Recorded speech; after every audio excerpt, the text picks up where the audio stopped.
another, this one here really do it for you. Baby, the key is yours. Yeah, baby, I'm in love with you. If it comes down to that, it's yours. Let me show you how cool that is yours. The floor is yours. The floor is yours. The floor is yours.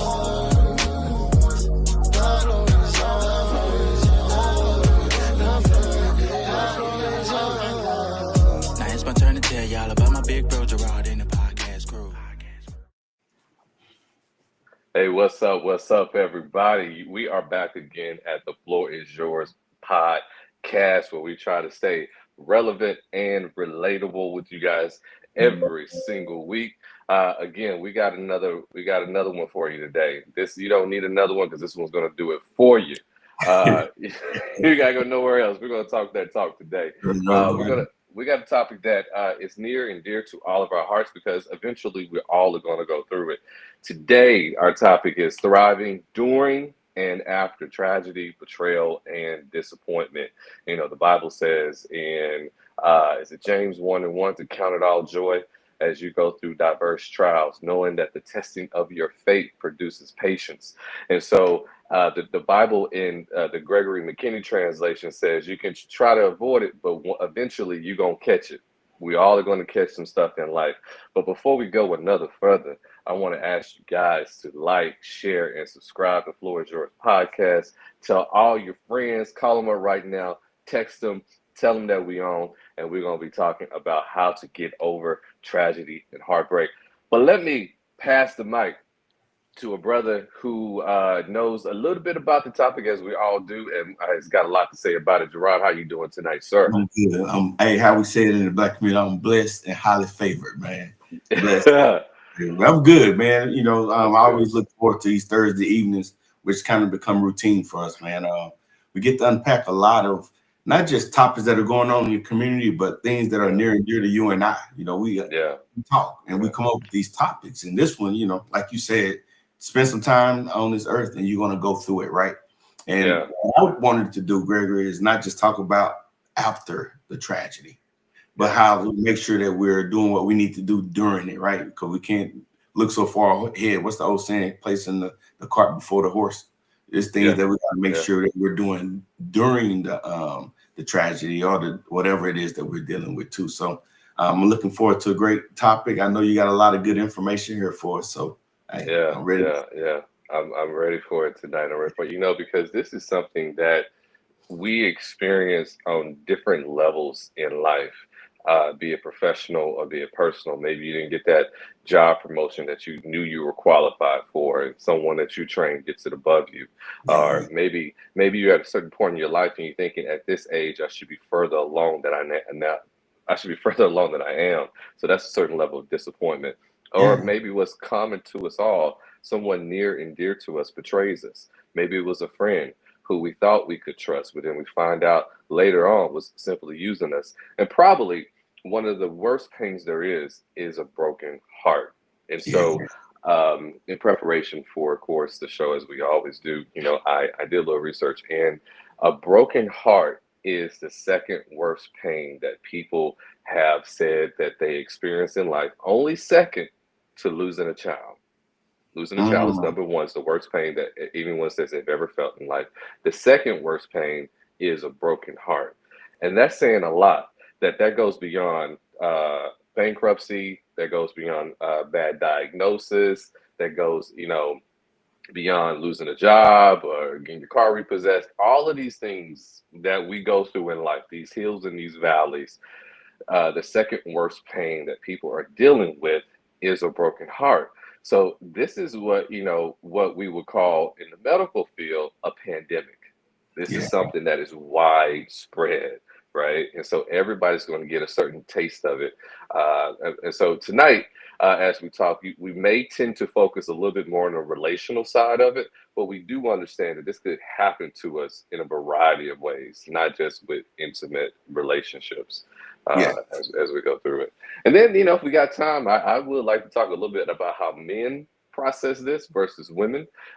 It's a little, it shows up a little differently. Shows up a little differently between men and women. Yes. So let's just dive into it. So Gerard, the old saying is, "You're not a man until your heart gets broken." And so there's a lot with that. It said you don't graduate, you don't get fully initiated into Yeah. the club of manhood until your heart gets broken. Have you ever heard that before? I have heard that, and I don't particularly like it. I do get the wisdom behind it because it suggests that what, once you come out of something as painful as that, then you're what was with like a rite of passage to manhood, or you can really stand in the gap and fill in the gap for some of the things that people are going through. So I get it. I get it. So hey. Yeah. So let's talk about it. So you're, we're in these relationships, business, professional, social, and sooner or later a betrayal happens or a disappointment happens. We're at this company. I think of who was the founder of Apple, the guy with the gosh, name is on the tip of my tongue. I can't think of it right now. Real slim dude. Well, the guy was Jobs. You talking about Steve Jobs. Steve Jobs. That's who I was thinking of. Steve Jobs is who I was thinking of. I'm sorry. And so Steve Jobs was, of course, with Apple for many, many years, really revolutionized the company. And I think like 20 years into it, they fired him. They let him go. And so that was a betrayal. That was a disappointment. And what they realized is that they couldn't succeed or do as well without his vision. And so oftentimes when we go through these disappointments, what it does, if we allow it to do its work, is that it will actually show us and others our true value. And so one of the takeaways that I hope people hear as we talk about the during process and the after process, something I would probably say 2 or 3 times during the show, is that the pain was preparation. It's not punishment. God is not picking on you. God is not punishing you for something that you did wrong. It's just your turn. We all go through it. It's just your turn. And so since everybody's going to have a turn at it, we want to talk about what it looks like and how to pull through. And so Gerard, you and I were just chopping it up a little bit and kind of laughing about how we both know brothers and men that when they got a broken heart, it gets ugly. It gets ugly for it. It gets ugly. I know some cats, man, who when they lost their lady, didn't bathe for weeks, didn't shave for weeks, gained 20 pounds, stopped going to the gym, got the blinds closed, they listening to Luther Vandross all day long. Can't make it further than the bed. Yeah. They toe up. They toe up. And that was actually my story, and I was sharing that with you. And I've been pretty transparent on the podcast that I was married, to at that time the love of my life, man. And, I was where I wanted to be in life, and so the divorce happened, and it wasn't anything I wanted. And I told you, and I shared with you that it was one of the worst periods in my life, right?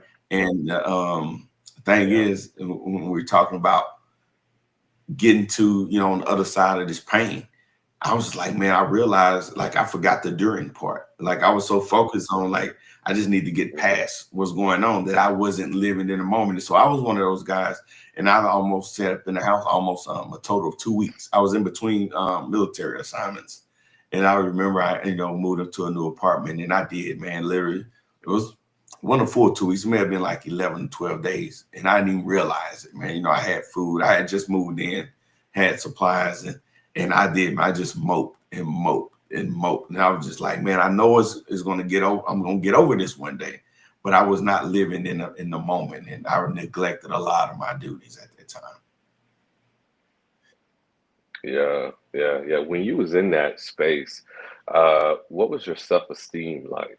Did you have confidence in your abilities, or was that separate from that's a good question. Actually, man, I look back, I think it was separate. Like I knew who I was. I knew the value that I brought, but I did feel like I failed at something. Something as important in our culture as marriage. I finally did it. I felt like I failed, so I didn't want to face anybody else. So that was the guilt and shame of dealing with the failure of a broken marriage. That I felt that I was, as the man, and especially in the Christian marriage, like I was the head of that. So I Hmm. didn't think that I Yeah. was lacking as an individual, but there was some shame that I failed Okay. at that, if that makes sense. Yeah. Yeah, it does. And not to have a full-fledged therapy session with you, but you mentioned the word failure. Did you feel like a failure, or were you able to recognize that you Yeah, experienced a it eventually failure? became I experienced it, but initially it was me. I Okay. failed at something. It's the society, they value you and they gauge your value. I say it that way on a number of things. How much money you Yeah. make. Your statue, and if Right. you're in a successful relationship is high on that list as well. And when I didn't, I invited so many people to the wedding, family, friends, lifelong friends from the military, Mm, co-workers. They threw mhm. this wedding shower for me by surprise, and co-workers traveled all the way from Dallas to Texarkana, and like now I gotta go and tell them, hey, all this that y'all put in and participated in, like it's gonna end up being for naught, right? And so it was a lot of that too. Yeah.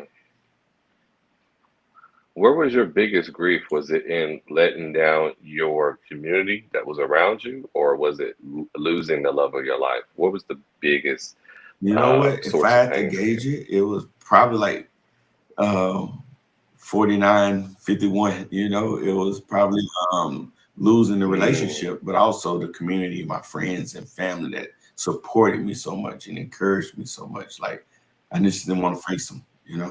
mhm.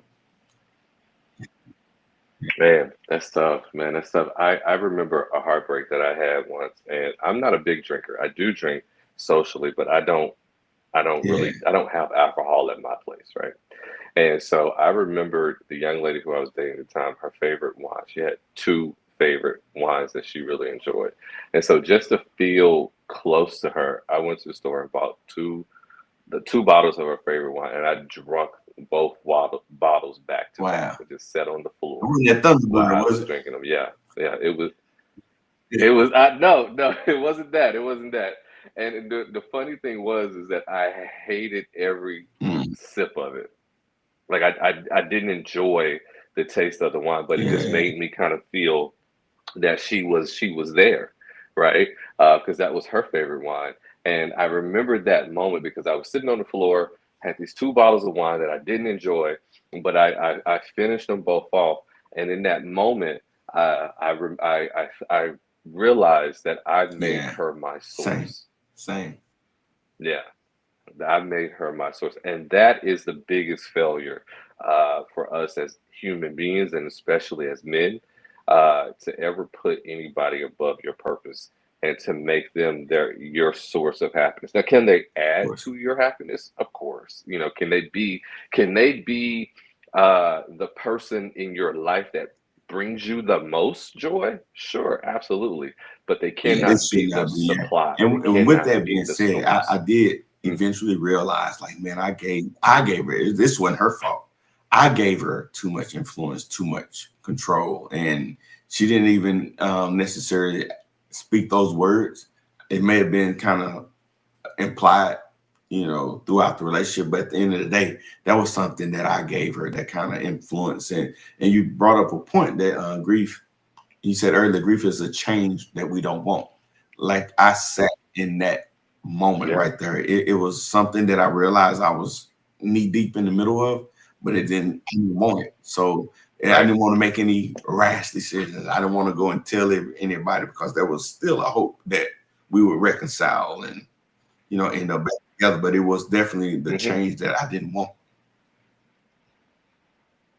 Yeah, yeah, absolutely. And when there's a change of plans and you don't have a plan B, what do? Yeah, You feel lost, right? Because the plan was ever, we're going to have the house, we're going to have the kids, we're going to have the grandkids. That is the plan. And in our head, we don't have a plan B. And so when that person rejects us, or that person says, I don't want this story anymore, we now are faced with, I'm not prepared to build a new life without you. Yeah. And that part is the scary part. How do I build a new life with the person that I never wanted to be, that never wanted to be without? You Yeah. know, yeah. Yeah. One of the saddest but truest quotes that I've ever heard is, the saddest thing in life is when the person who brought you the best memories becomes a memory. Yeah. Yeah. Yeah, It's yeah, that's a yeah, tough one. very, I'm very. I'm so glad you brought up that you gave her the power as I did with the broken heart that I had. Yeah. What I like to tell people is this, and I hope this resonates with people who have come through on the other side, is the magic was all yours all along. That they were so incredible, they were so special, not because they were that incredible and special in their own right, but because you bestowed upon them your own interpretation of what magic is. Yeah. So after most breakups are done and you're over that person, you bump into them in the store, or you start looking back at old photographs and you look at them and go with sober eyes and you go, hmm, they're not as as handsome or as attractive as I remembered them to be.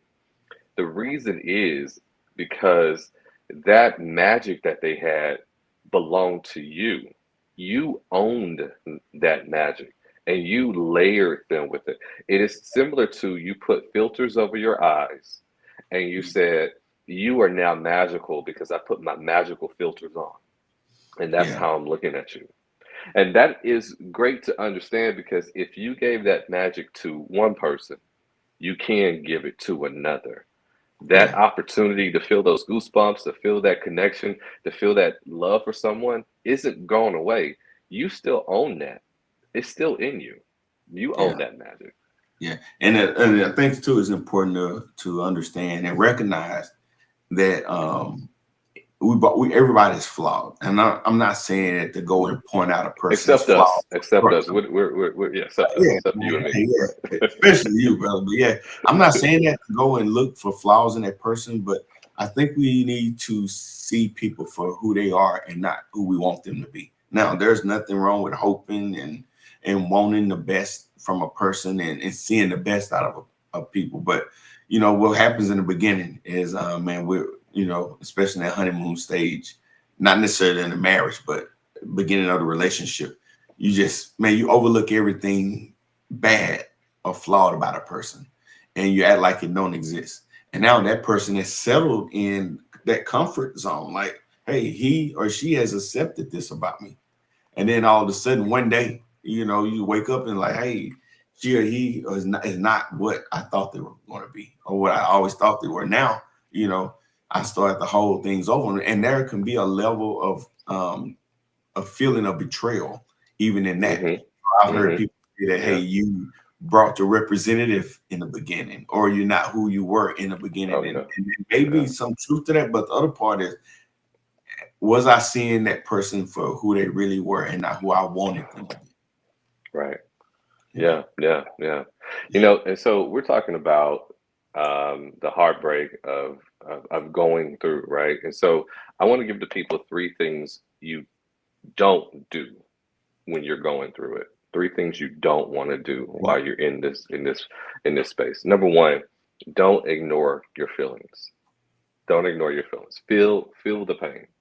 Feel the pain. Because what happens if you try to, brush it off and go, I lost that one. I'll find another one. Win some, you lose some. You're only delaying the pain. And what will happen is that it will sneak up on you. What happens within the body psychologically is that our body doesn't forget pain. Our bodies don't forget trauma. What therapy does is that it just allows you to control it in a way that it doesn't override you. But your body doesn't forget. And so if you had any type of trauma or any type of pain, it's going to eventually one day want to come out. It's going to want to show its ugly head. And so you don't want to ignore your feelings because what will happen is that, as we all have done, you will cut the next person and who didn't bleed on you. That next person is going to feel all of that impact. So number one, don't ignore your feelings. Hey, just to Number add, it's a question about that. You're not telling people to sit in it forever. No, no, no. And it ties to the second one. You don't want to sit in your pain. You don't want to wallow in your pain. There's a psychological term called ruminating. And what ruminating means is to meditate. That means that's all you think about. What I say, don't ignore your feelings, is to say to yourself, I am hurt, but I'm not done.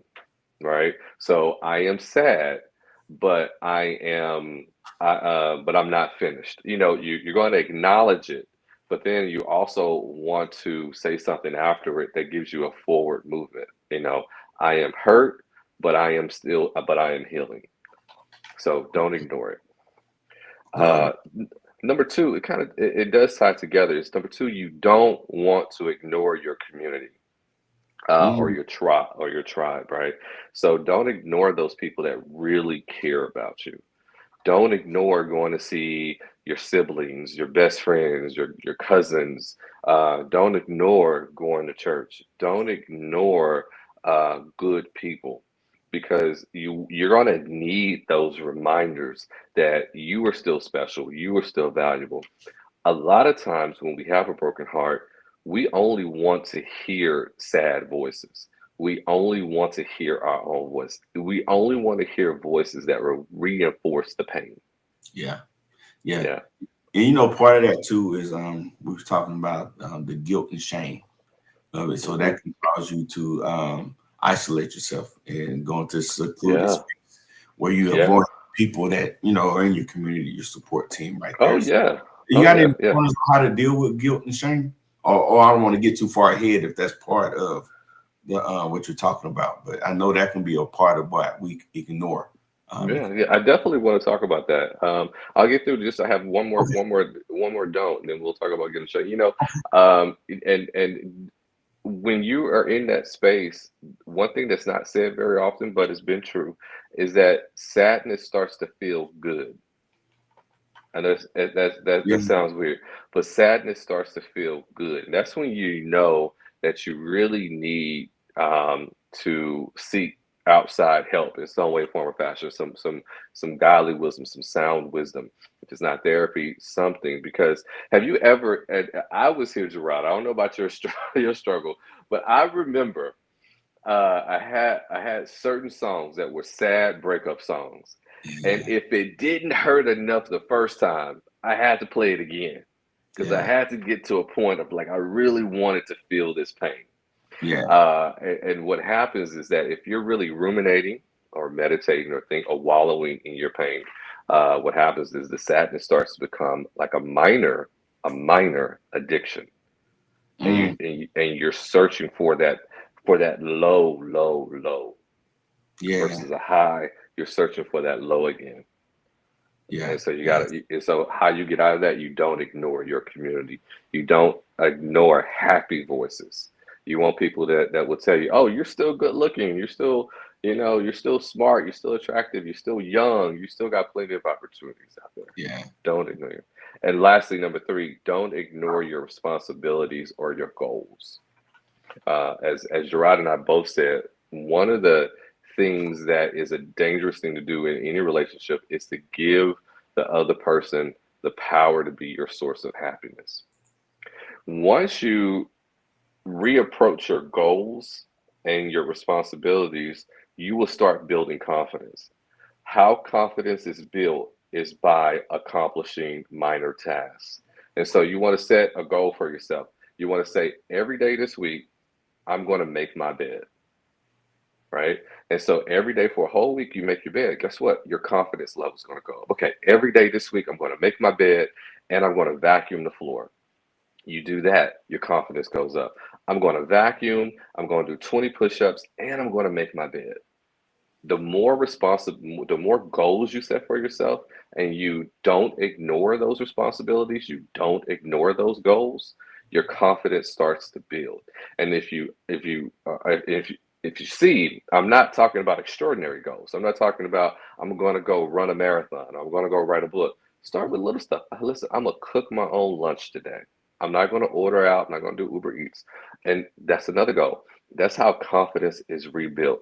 Being honest with yourself, Yeah. being loyal to yourself. builds your confidence back up.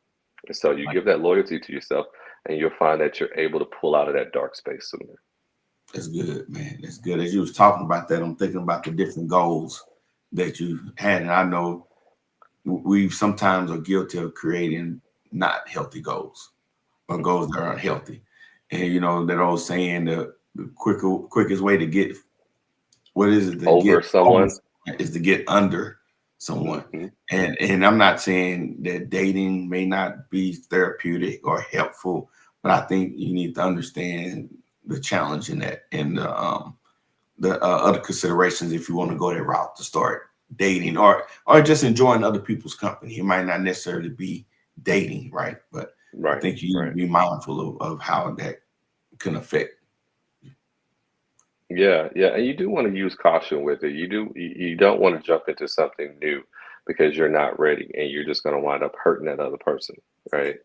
And so you do want to take your time before going into new relationships. But I do like the idea of being around a community, because what that shows you is that the person that I lost was not the only interesting person in the world. There are other people with other experiences that been to different places, that read different books, that know different music than I did, that are able to open up your eyes to new experiences. And so keeping yourself available for your community really helps you also along the journey. That's good. That's good, man. Yeah. Hey, why don't we jump to a commercial break, and then after the commercial break, we'll come back and we're going to continue the discussion. Absolutely. Every man battles something, but not every man has a space to heal. Texarkana, September 27, 2025, at Radiant Church. It's time to create the life you want. Join Jamar Bruce and Gerard Ware for a powerful, purpose-driven experience focused on breaking the stigma behind men's mental health. This life-changing event features a dynamic panel of real conversations, live performances and entertainment, epic giveaways, and special guest appearances. Featuring Sunday Best Season 6 runner-up, Kafia Rollerson, keynote speaker, Gregory McKinney, hosted by nationally renowned comedian Derek Keener. This is more than an event, it's a movement, a place for healing, strength, and community. Don't miss your chance to be a part of something great. Together, let's create the life we want. Secure your spot today at www.lifeiwantevent.com. I ain't ashamed. Jesus took my guilt and he broke every chain. Mental health is wealth and I'm choosing to heal.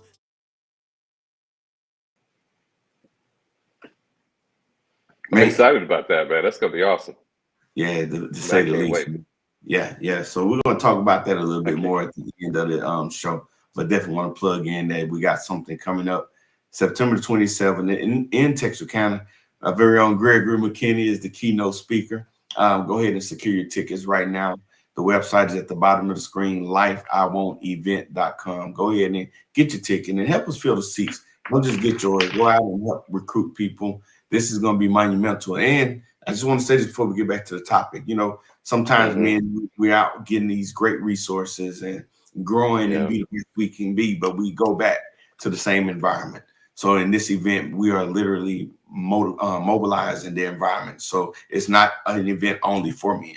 We're calling our women in the community, our elected officials, our educators, our coaches, and even our children. Come and be a part of something amazing and learn how to help us be accountable, to help motivate us and help us be more responsible so that we can better our community. So lifeiwantevent.com.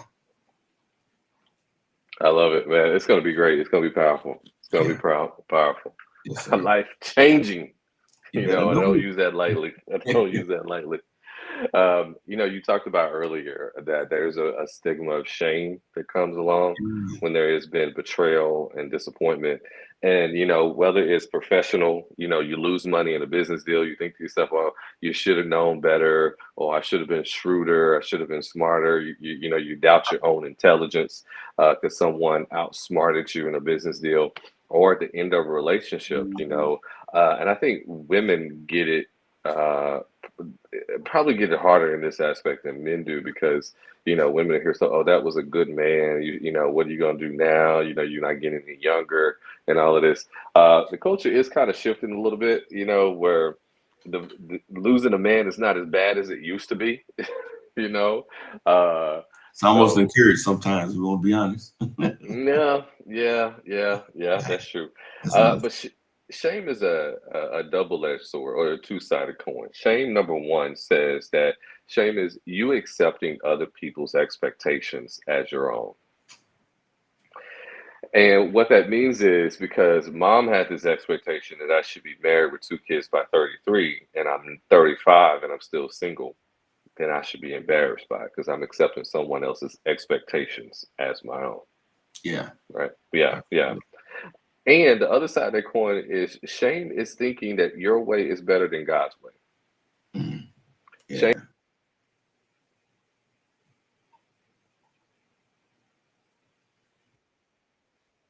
you by now, and since I'm not, I should be embarrassed by it. So shame is saying that you know better than God, also.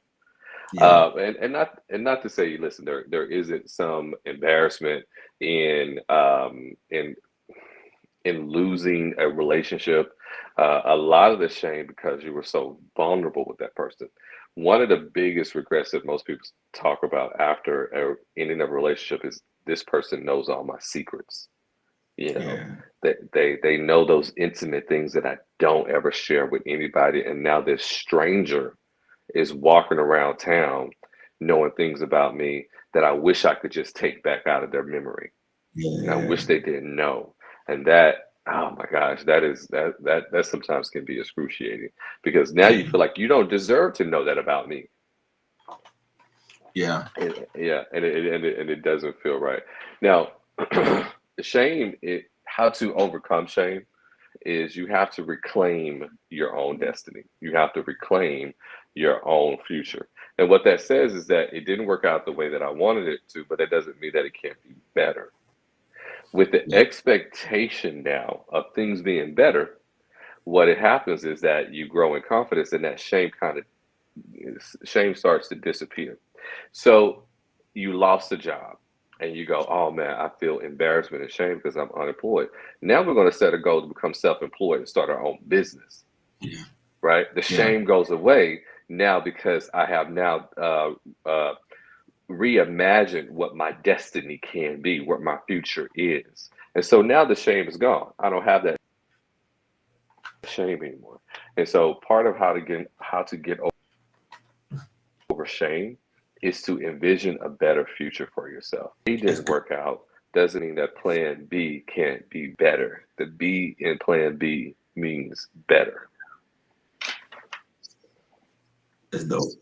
That's good, Yeah. man. And I just want to add, you probably want to go into the guilt part, but I don't want to touch on that briefly. I always call guilt is the first cousin of shame, right? That Hmm. usually they go hand in hand with each other, but guilt sometimes comes with what I was telling you earlier. I dealt with the failure, and Yeah. especially in our society, in our culture, making a mistake is such a bad thing that it keeps people from owning it, right? And so Yeah. you're absent of accountability. You're absent of owning it, so you can try to figure out how to overcome whatever it is that you're going through at that moment. So just understanding like that guilt can be so heavy on you, right? And a lot of times it's driven or it's fueled by the fact that we don't like making mistakes, and mistakes is such a bad thing that we will not admit to it. Hmm. Hmm. Yeah, Yeah. Who wants to be looked at as the one that couldn't figure it out? You're the yeah. one that can't get it right. At your age, your education, your experience, I mean, shouldn't you have figured this out by now? Yeah. Especially when you sent your representative in the beginning and you got it all figured out anyway, right? And So then on top of that, bragged about this person. Like, oh yeah, man, she's the yeah. best. She is wonderful. She's fine. She's smart. She's loving. She's kind. And then after it's all over, you're gonna have to start admitting some truth. Well, I did see this red flag in the beginning, but I thought we could get past it. She used to lie a little bit. But I just thought that was something she would outgrow. And then what really humbles you is when you realize that your finesse couldn't change that person. Yeah. Because when we meet someone, we think, oh, I can work with them. You know, Yeah. my intellect, my way, my words, my charisma, my charm, I can, change them and mold them. And Yeah. then you get humbled and you go, oh, I couldn't change them. Yeah, And when it not only could you not, it's not even your responsibility to. right. Yeah. Yeah, yeah, yeah. And now you're out here in the streets humbled because, okay, number one, I couldn't change them. And then I done told everybody and their cousin that this was the greatest thing since sliced bread. And now I gotta, and now I gotta tell the truth about it. Yeah, yeah. Yeah, And the other thing that'll drag you on that too is it drags it along. As I heard people say that they don't want to make that person better for somebody else. So they hold on to an idea of what this person is or could be. And I talk a lot about Dr. Romani, and it's just like, you know what, if it took this breakup for him or her to be better, then good. But 9 times out of 10, if that person is not a good person, they're not going to be a good person in the next one. But more than that, that's not even your responsibility anymore. right, Yeah. right, right. Exactly. And also along those lines, having to accept that maybe the relationship wasn't meant to be forever. Yeah. Maybe the time and the season you had with that person was all it was meant to be. Yeah. Maybe you were just in their life to kind of give them direction or clarity. They weren't Yeah. meant to be your forever person. And oftentimes we do misinterpret ministry for love connection. Come on, man. Get out my head. Get out my business. Yeah. Yeah, yeah. There has been a lot of times, I know me personally, where I've tried to date people that God has called me to minister to. And I'm like, Yeah. oh, I was doing this all wrong. I was doing this Yeah. all wrong. Yeah. Yeah. That's tough. That's tough. I like this comment right here from brother JT, the little brother down in Texas County. I'm gonna be meeting with him tomorrow. But he says, as the saying goes, when someone show you who they are the first time, believe them. You're right. And that don't mean if they show you who they are, you believe, that don't mean that it can't progress, but it just lets you know there's some work that needs to be done. I need to stop overlooking these obvious red flags and thinking that, you know what, I can love the hell out of a person or I can overlook that thing, because what ends up happening is you end up building up resentment because you Hmm. overlook some obvious things in the beginning. So you're right, Yeah. man. Yeah, believe them. Yeah. Yeah, absolutely. And I don't want us to forget what really sparked this conversation was a reel that you and I saw about a young lady who had created a list of reasons why she Yeah. wouldn't want to move in with a man. So I want us to get to that eventually. I don't want us to forget that because that brings out an important point of how betrayal can change you in sometimes in a negative way. Of course. But a point that I do want to make, and I've shared this before, and is one of my favorite things to share, and that is about if anybody's familiar with nature, anybody watch the Nature Channel like I do, it is about the buffalo, and the buffalo is a very unique animal. It is one of the few species that when the storm is coming, they actually run toward the storm. And so most of us in the animal kingdom, including us as humans, when we see a storm, we run away from it, right? We try to go in the opposite direction. We get away from it so that that we feel safe. Buffaloes are unique in that when they see a storm coming to where they live, they walk toward it. They run toward the storm because they understand that I will be in the storm a shorter period of time if I go through it, if I don't ignore it. If I simply face it and run through it, I'm not going to suffer as long. I won't Yeah. be running scared. I can get over it. I can get past it. I can get through it. And a lot of times, us as humans, I think we can take a lesson from the buffalo and That's say, you good. know what? I'm not going to ignore this pain. I'm not going to ignore where I went wrong. I ignored those red flags. Yeah. I allowed this to happen. I could have gotten out sooner, but I stayed. And so I have to accept some responsibility of why I feel the way that I do. Yeah. And I And, like and the way so you brought it up because you're not, I just want to make sure that people are not conflating running into the storm, meaning I'm staying in a toxic relationship.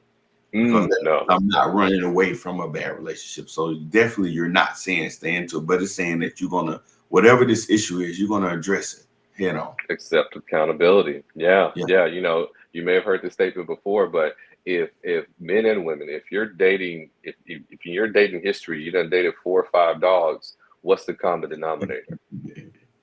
Ooh-wee. Come on with the You food. know, and when I Yeah. talk to women and they say all men are this, and the last 5 men that I dated, they done did this. So like, well, Yeah. there's one common denominator here. One person is constantly showing up in all of these relationships. So what is it about you that's attracting dogs, and what is it about you that's settling for dogs? Yeah. And it could be, attracting dogs, or, there's this concept where we create the toxic relationship that we are necessarily don't want, right? And I've Yeah, seen that in the space too. So sometimes we got to make sure that not just us, but even our picker. Like, yeah, how am I picking? Where am I looking for a mate at? Right? yeah, Yeah, yeah, yeah, yeah. Um, yeah, I want to shift a little bit if we could. You and I, we saw this reel recently about this young woman who decided that she would never live with a man. And and as a minister myself, I don't advocate living together before you're married. And so I was interested in her reasons. And so I was expecting her to say, so that I can grow closer to God, I can work on my purpose, so that I can save myself for the man that God's really called me to be with. None of that was true in her reasoning. None of that was true. Her reasoning was self-centered, and her reason, I'm gonna say to me they were self-centered and or they were male bashing. Some of her reasons included because I want to keep my apartment clean because men are like kids and you got to clean up after them. I'm like, yeah. whoa, that's gonna be rough for you when you get married, because you can't buy a goldfish and your life not change. True. And so her reasoning was all about her. And so I brought that up, you and I had this discussion, is that she is allowing that pain to actually block her from maturing within relationships.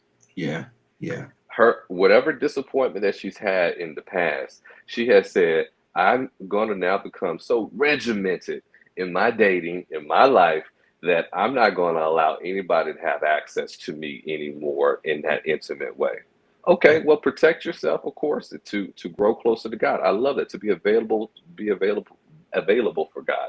I'm not going to discount that. I think that's a beautiful thing.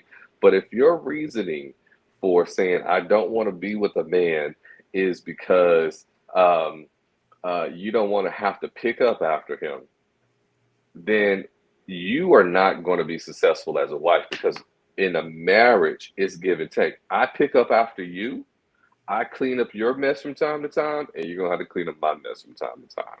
yeah. That's good, man. Yeah. A lot of this is just coming with some basic, what I feel is fundamental, basic, simple understanding of what makes a relationship thrive. And part of it, you're almost thankful that she's honest and putting it out there and letting people know how she feels. But the danger is one day she's going to get to a point when I've seen this, where she's going to get in a relationship and she's going to try to force that man to be what hmm you want him to be. hmm And She's so. some guy is going to try to take that role on as well. Oh yeah, yeah, Yeah, yeah. Of course, yeah. But she's so focused on protecting herself that she doesn't know how to become a partner. yeah. I love that. I love that Yeah. part. This word is becoming real popular on social media. Is I want my mate, my wife, or my husband to also be a partner, and that comes with a whole bunch of understandings and expectations, right? As far as coexisting and honoring and respecting Yeah. individuality in each other. Yeah, yeah. You do want a partner, but you want a spouse first. Yeah, Also, I do want to say that I think that a lot of times we get the messaging, especially to women, where they would say you want to be your husband's friend first, you want to be his safe place and all that. No, you're his wife first. He's yeah, going to have hundreds of friends along the way, but he's only going to have one wife. if Yeah. done properly. So you approach him as his wife first and his friend second. Good stuff. Good stuff. Yeah, yeah. So appreciate the comments out there. Keep them coming. We're going to get to them as they come. Also, take another opportunity to ask you to like, share, and subscribe if you haven't. We need you to share these shows so we can up our reach, if you will. Now, we don't want to leave people thinking that it's all doom and gloom. Here's the great thing that I have learned after a heartbreak, and that is I forgot, or I didn't realize I was me. And when I say that, because I was so focused on the other person, and when I was going through the heartbreak and I allowed myself to focus on myself and my gifts and my goals, what happened is I fell in love with myself in a deeper way. I forgot I was me. I forgot that I still had magic inside of me. I forgot that I still had something to offer the world, not just that person, but I had value to bring as well. And so the beauty after a heartbreak is that it does help you understand your worth a lot better if you allow it to. If you allow it to, there's a lot of people that kind of get stuck in that. And there's no time period for grieving, there's no time period for a heartbreak. But if you are doing the work and you're diligent after the heartbreak, you will find that that experience has just made your world a lot more expansive, and that you will find that there is so much value in who you are and what you bring to the table, and that that other person is the one that's really missing out because Yeah. they lost a gem. Amen to that, bro. Okay. Hey, And the problem was they probably left you because we dimmed our light. We forgot that we was who we are. I forgot I was him all did, along. man. Yeah. I was him, you know? Yeah. And I forgot that. Yeah. Yeah, right on. Appreciate Tiffany for tuning in. Hey, you need to set your timers. We need you to be on time, Tiffany. We don't play that here. Hey, I'm gonna let you take this one from Mia. Can you read the whole comment? Yeah, it says Yeah. common denominator. Maybe some of it is falling for the same things, personality types, etc., and expecting different results, or they're not fully aware of what they truly want and need. Yeah, yeah, yeah. A lot of times we have a distorted view of what we want in a companion, and it does come to our detriment. We talk about the theory of women preferring, we talked about last time, women preferring bad boys over nice guys. And I personally don't think that women want bad boys, but what they're attracted to is strong masculinity. Women are attracted to assertive, aggressive men. And what happens is women tend to go to the extreme with that, right? They get these uber masculine men instead of a man who is balanced.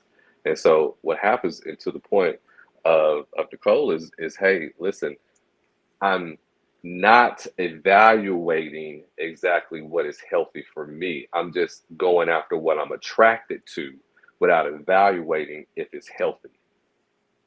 Yeah. And we fall into that time and time again. Yeah, that's good, man. That's good. And for the people, we're talking about thriving during and after, and we've been making sure we place equal focus on the during process because we want to make sure that people are living healthy lives as they process whatever pain it is that they're going through while they work on getting past that pain. So appreciate everybody for tuning in. Hey, another one I want to see if I really want to pick your brain on this one, Greg. I tell people all the time, faith keeps you from panicking. How important is faith as you go through these betrayals and disappointments and tragedies? Yeah, yeah. After all of this happens, your faith feels like a coming back home experience. What faith will remind you of how far you moved away from your source and how far you've moved away from yourself. Yeah. And so I think faith is invaluable because the Bible tells us that He will never leave us or forsake us. He never said that they would never leave us. Yeah. He said that He will never leave us nor forsake us. So the one thing I like to remind people of, the only thing in life that we really have possession of, there's only one thing that we truly own. Everything else can go away. The one thing that we own in life is our relationship with God. That's it. There is nothing else we own. Everything else can be taken away. Our heartbeat, our breath, our clothes, our home, our cars, everything can be taken away from us. The only thing that we own in life is our relationship with God. And so, why is faith so important? Because faith is the source, faith is our foundation. And when heartbreak and betrayal arises in life, it will remind us who we are really focused on. Because here's the analogy: we all may be in the same storm, but we are not in the same boat. Because I have a captain in my boat that I trust to get me through the storm. Yeah. So we all are in the same storm, but we are not in the same boat as believers. And that's good. And I'm glad you brought up that word trust, because part of, that trust, faith, and belief can be used interchangeably. Another way of putting it is trust. And you ask, like, do I trust the ways of God that he's going to sustain me to get through this? And if not, I'm going to panic and I'm going to try to fix it myself, right? I'm going to beg harder. I'm going to buy gifts, or I'm going to yell at her and profess my love, or whatever it is that I think I need to do that's going to change things, right? But if I have an element of faith, it's going to bring a level of patience and calmness through the storm that says, like, you know what? I'm here, but I trust. Not just I got faith, but I trust that he can and he will. Yeah. It doesn't take away that you're going to have to go through storms, but it does give you peace in the storm. And oftentimes hindsight is 2020. Like, after all of these relationships, we realize it had to go that way. It really had to go that way because of what I gained and who I became.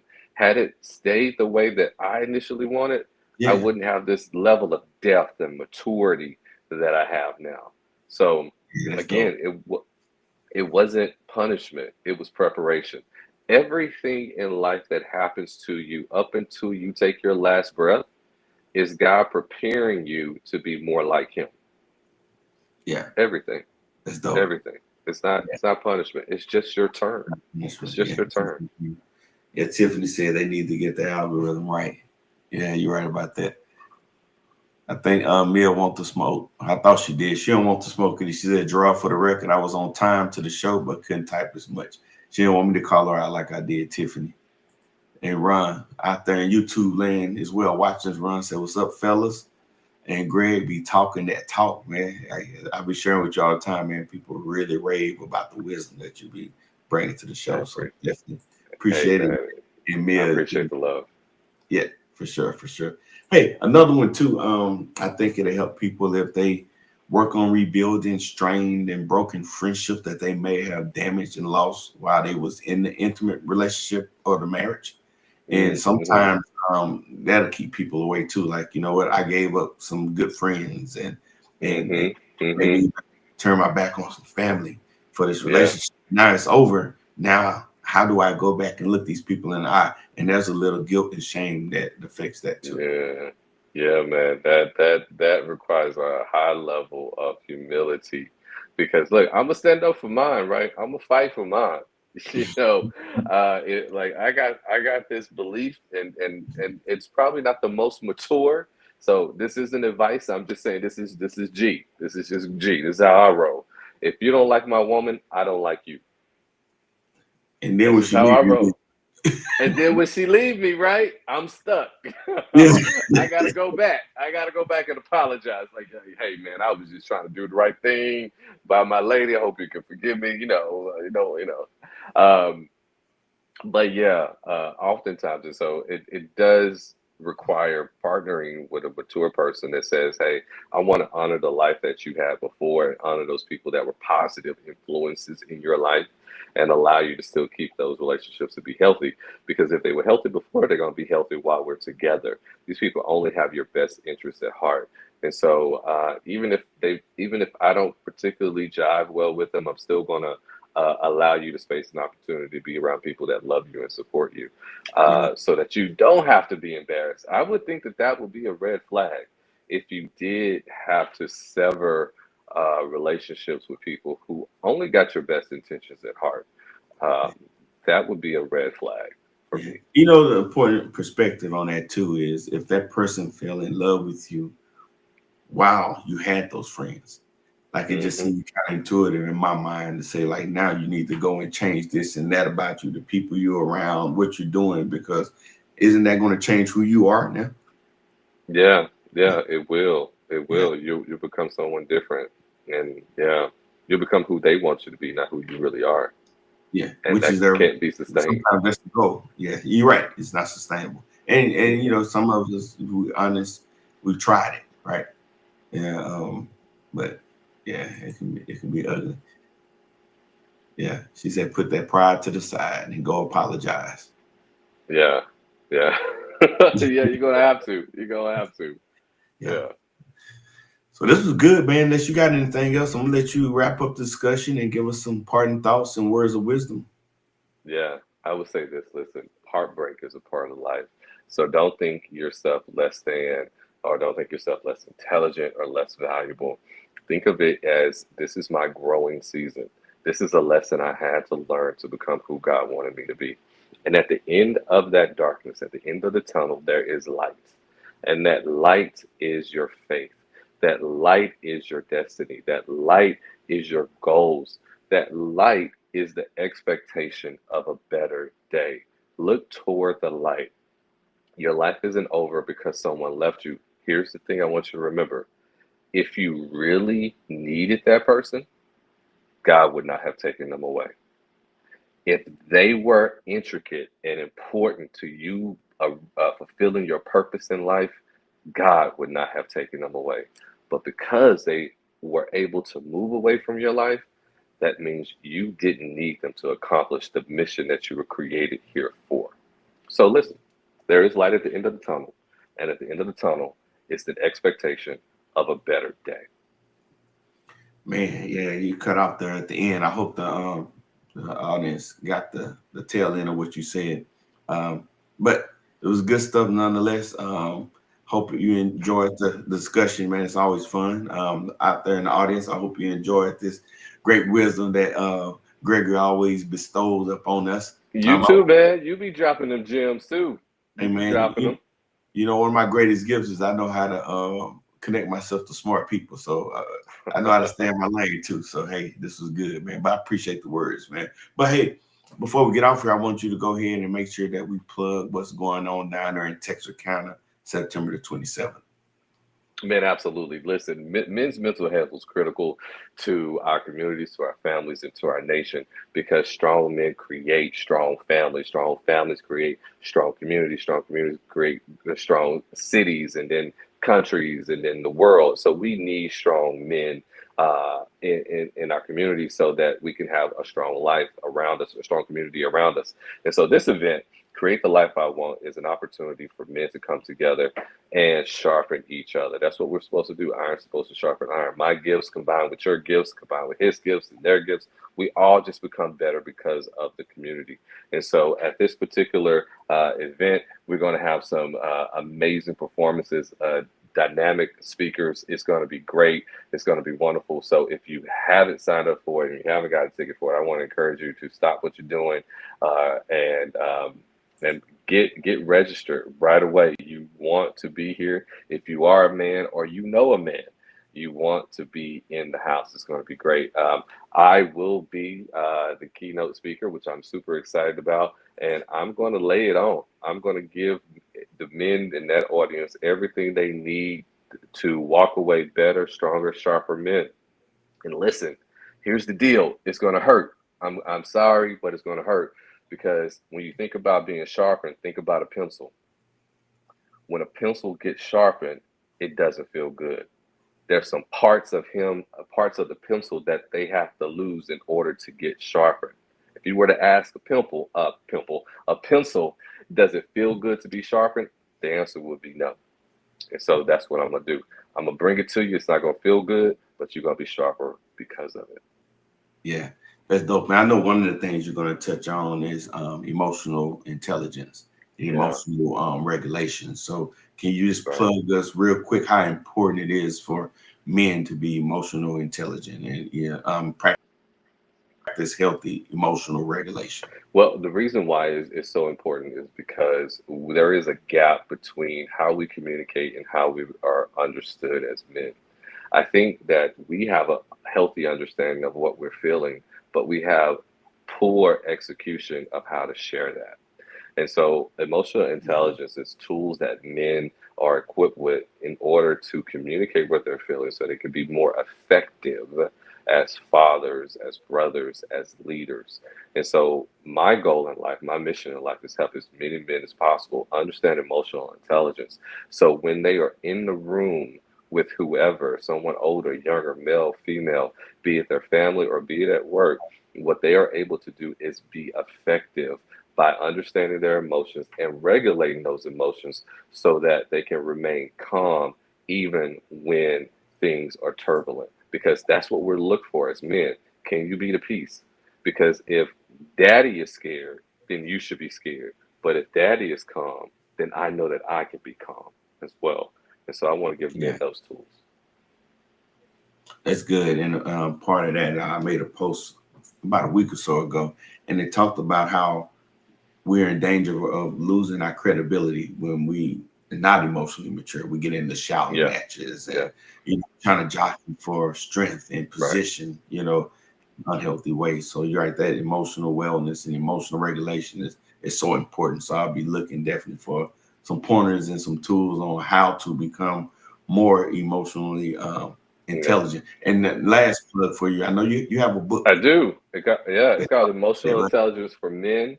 You can find it on Amazon. Just type in Gregory McKinney book, and you will find Emotional Intelligence for Men. And it's a quick read, but it's a good read. It's the type of read that you can keep on your nightstand. You read a few pages before you go to bed at night, and what happens is that you will now be able to, when you wake up the next day, you'll have a little nugget to carry with you, so that you can be more effective and you're communicating with your wife and with your children and with your loved ones. And so, uh, Emotional Intelligence for Men is on Amazon. Just type in Gregory McKinney book, and you'll find it there. Yeah, that's good. Yeah, That's good. and So, hey, won't you go ahead and close us out? absolutely, And tell the audience, whatever you want to tell them before we get out of absolutely. here. Hey, I don't want you guys to forget that I am available for you too. Gerard and I are just not pretty faces, but we out here to serve. Gerard serves in the community. I like to serve in your consciousness. And so as a life coach, that's what I do. Wherever goals you're trying to achieve, I get those stumbling blocks out of the way for you. And so you can hit me up at my website to do a consultation to see if I could be of service to you at www.gregorymckinney.net. You can find me there. Just click on schedule a consultation. I'm tongue tied today, and we can get this party started, and we can help you get on the road to living your best life. But lastly, we want to make sure that everybody is in the know about for the Floor is Your podcast. And so we want you to like, share, and subscribe so that everybody and their mama will know to watch us Thursday nights at 7 p.m. as we bring socially relevant conversations, as we bring conversations that just will get you thinking. And we love to hear back from you. So tell us, reach out to us what you want to talk about, and we'll talk about it. Gerard and I are not the experts in everything. And so we'll find the people, we'll bring them on, and they can help the community be better. So, Gerard, any last words before we sign out? Yeah, couple things. Just a couple words. Dignity and respect. Dignity and respect. We're trying to figure out how to make this world a better place. There is a plethora of things that we can do to contribute. But at the end of the day, I think if we treat everybody with dignity and respect, no matter how we feel about them, even the worst of us, I know it's tough. We're in a tough time in this country, but that word dignity, those two Yeah, words, dignity and respect, can go a long way. yeah. Even 47? Even 47, Lord, your ways are not our ways, and I submit to that. Everybody, hey, we love you for tuning in. God bless you. Until next time, love, peace, hair grease. We out. This one here really do it for you. Baby, love for you. Yeah, baby, I mean, baby, come down to the let me show you how to